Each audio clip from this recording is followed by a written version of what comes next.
سنایا قصہ مہر و وفا زمانے کو، تمام عمر وفا کا مگر صلہ نہ ملا، میں اس تلاش کے قربان جستجو کے نثار، خدا ملا ہے مجھے بندہ خدا نہ ملا۔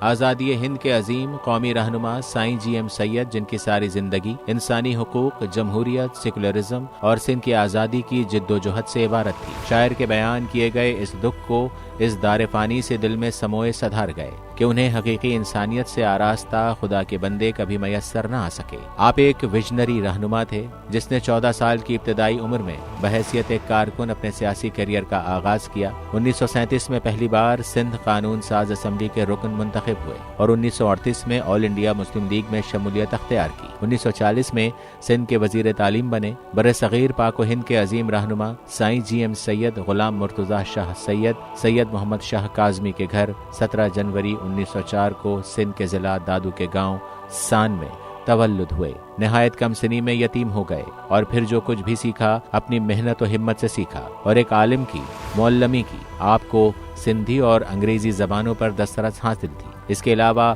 آپ عربی اور فارسی زبانوں پر بھی عبور رکھتے تھے۔ تاریخ، فلسفہ اور سیاسیات آپ کے پسندیدہ مضامین تھے۔ تحریک آزادی اور برصغیر کی سیاست میں اہم کردار ادا کرتے رہے۔ سندھ اسمبلی میں پاکستان کے حق میں قرارداد پاس کروائی جو کہ پورے غیر منقسم ہندوستان میں اپنی نوعیت کی اولین قرارداد تھی۔ 1946 میں کچھ اختلافات کے باعث مسلم لیگ سے علیحدگی اختیار کر لی اور پروگریسو مسلم لیگ کے نام سے ایک نئی جماعت قائم کی۔ اسی سال وہ سندھ اسمبلی میں اتحادی پارٹی کے رہنما بھی منتخب ہوئے۔ 1954 میں آپ نے سندھی ادبی بورڈ کے چیئرمین کے طور پر کام کیا۔ 1955 میں پاکستان نیشنل پارٹی کے قیام میں بڑھ چڑھ کر حصہ لیا۔ 1966 میں بزم صوفیہ سندھ کی بنیاد رکھی۔ 1969 میں سندھ یونائٹڈ فرنٹ بنایا۔ آپ حقیقی معنوں میں دنیا بھر کے پسے ہوئے طبقے کے لیے حق خود ارادیت کی جد و جہد کا روشن مینار رہے۔ آپ نے تمام عمر قید و بند کی صحبتیں برداشت کی۔ آپ 65 سے زائد کتابوں کے مصنف ہیں۔